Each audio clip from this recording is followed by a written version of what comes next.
Hi there!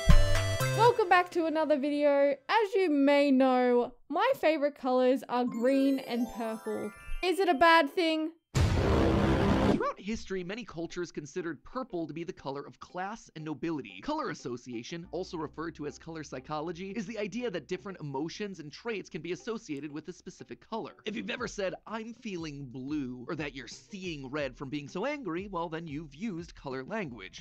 A lot of people use color language. Meanings are a bit blurry when it comes to who said things first, but the root always tends to be the same: feelings. Color and human psychology have always been intrinsically linked. In 1810, poet Johann Wolfgang von Goethe published The Theory of Colors, man after my Theory! Wherein he posed the idea that color was not just what we saw, but also what we felt when we observed those colors, which was a pretty radical idea at the time. I mean, this was a world that was just beginning to understand what color really was. According to him, red and magenta paired with beautiful. Orange was noble. Yellow was good. Green was useful. Blue was common. I like how and yellow violet was funny enough, unnecessary. His words, not mine. Purple became a symbol that you were someone of stature in society, someone of wealth, someone of nobility. This is what I touched on in the purple video. It's such like a royal color, but now it's just like, purple. I'm literally staring at a purple jumper right now.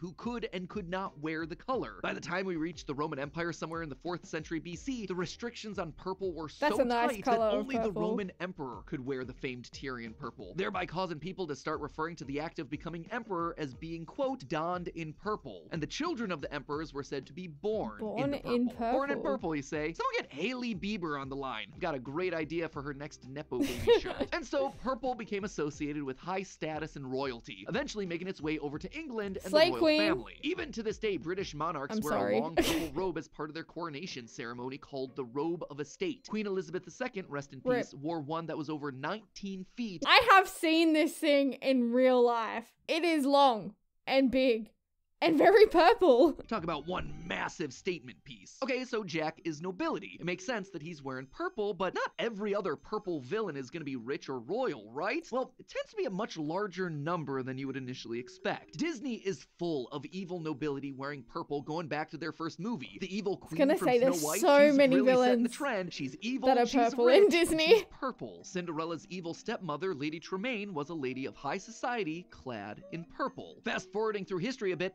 Claude Frollo and Governor John Ratcliffe from Hunchback of Notre Dame and Pocahontas respectively, both high-up powerful officials in their respective fields. Yzma from Emperor's New Groove is the royal advisor. And if you start casting the net even wider, you find more. Thanos is part of the royal family of Titan. Frieza from Dragon Ball Z is the prince of his race. These are like all the ones I Toy missed. Story? Buzz Lightyear's eternal nemesis is a purple space robot named Zurg. And his official title? Emperor Zurg. Even stuff that you would never consider, like Angelica from the classic Nicktoons Rugrats. That's a good one. I didn't even think about she's Angelica. the oldest one in the playgroup, and she spends all of her time exerting her power over the babies and stealing all the cookies and toys for herself, which for toddlers is like the equivalent of hoarding gold. And what color does she wear? A purple dress. Purple is the color of wealth. Money equals power. Power and ambition are the things that villains crave. I'm not Therefore, evil. Purple is the color of evil villains. It started as the color of the rich and powerful. Disney's first villain, the evil queen, wore purple not because she was evil, but because she was a queen dressed in the traditionally royal color. And from there, it just kind of stuck. As more stories of underdogs fighting against the powerful of society came out, Cinderella, Sleeping Beauty, rich and...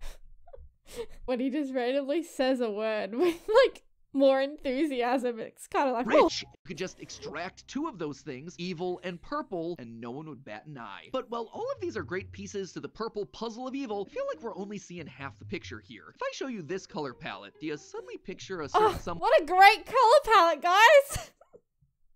a certain evil someone? Is it the Joker, Maleficent, no, Green Goblin? No, better not be Jelly Jess next. Bette Midler's witch from Hocus Pocus. All right, maybe the last one is just me, but you get the idea. While purple may be the color of evil, it's not the only evil color. Guys, I swear I'm not evil. Remember at the start of the video where I was like, you know my favorite colors? Purple and green.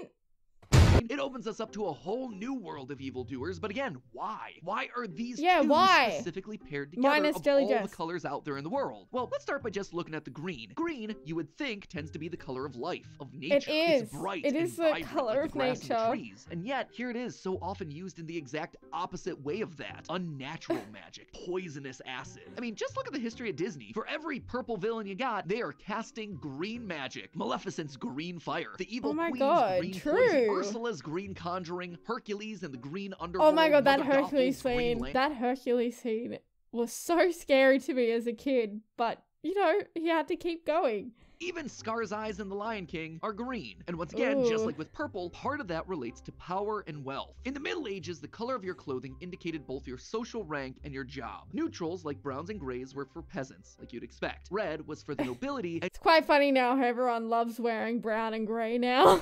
Green was for merchants and bankers. It was a symbol of status, much like with purple. It's starting off as a symbol of power. But then, in 1775, the color green took its unnatural twist. A Swedish chemist named Carl Wilhelm Scheele invented a vibrant, bright green that became hugely popular. Damn, because it used the chemical arsenite, it was able to be much brighter and more vibrant than the natural dyes that were used in minerals and plants at the time. And therefore, it was used in everything from wallpapers to fabrics and toys. There was just one tiny problem. It was toxic. We know it. Arsenite gave that one away. Suddenly you had children getting sick in their bright green playrooms. Women were starting to feel ill from their bright green dresses. Some historians actually believe that this may have been the cause of French Emperor Napoleon's death because his bedroom had wallpaper that was soaked in the toxic green pigment. Years later, after discovering how dangerous this stuff was, they designed a replacement. They called it Paris green. It was also highly toxic. Meanwhile, over in the science world, not a great replacement, hey. Discovering radium. And while radium and radiation itself is invisible, lots of its early uses were associated with glowing green. Case in point, the Radium Girls. The US Radium Corporation used to make these glow-in-the-dark green paints that were really popular for glow-in-the-dark watches. Suddenly, you could tell time at night. It was really cool. And the workers, all women, painted highlights in about 250 watch dials every day. At the time, no one thought anything of this, right? What's the big deal? But as we know now, radium is incredibly dangerous. And many of those workers who painted these dials wound up being diagnosed with various cancers at very young ages. So between toxic pigments and glow-in-the-dark paints, green suddenly wasn't just representative of vibrant life. Oh my god, we've came such a long way since then, hey. It was death. It was an unnatural magic that could corrupt the body. And so when Technicolor was first debuting into the film world, you had yourself one of the most iconic and influential villains to ever grace a screen. The Wicked Witch of the West from The Wizard of Oz in 1939, complete with her green skin. Which, interestingly enough, is the first time in known history a witch was actually portrayed looking like that. They chose this color because it looked completely non-human and because it just popped in the Technicolor format. But purple and green have more in common than just their histories on and off screen. They're complementary secondary colors. As I talked about in our previous theory where I debunked TikTok's color analysis filters, the color wheel illustrates the visible color spectrum in a way that helps us better understand how colors relate to each other. Dividing it in half gives us warm and cool color tones. Grouping neighboring colors shows us monochromatic or analogous harmonies, which are color groupings that pair well together. Two colors that work well together in an image, or in this case, they do work really well. Purple and green, just by the nature of the color wheel, work well together. But you know what clashes with these secondary colors? Primary colors, red, yellow, and blue. The colors that you normally see the heroes wearing. Captain America, Wonder Woman, almost every Disney princess ever. These colors have generally positive. Wait, who's the one on the left? Trusting, calming, traditional. Red is passionate, courageous, healthy. Yellow is smart, happy, youthful. These are all things that society typically views as good traits, which seems to be the other big trend that's at play here. Primary colors are the natural ones. They're heroic, they're positive. Secondary colors are opposed to that. They're weird, they're unnatural. They go against and clash against the primary colors. Purple and green represent the things that society fears, things that are unusual or weird, and thus are scary. Purple is an evil color in Japanese culture. It symbolizes death and mourning in Brazil and Thailand. Exorcists in Japan are usually dressed in purple.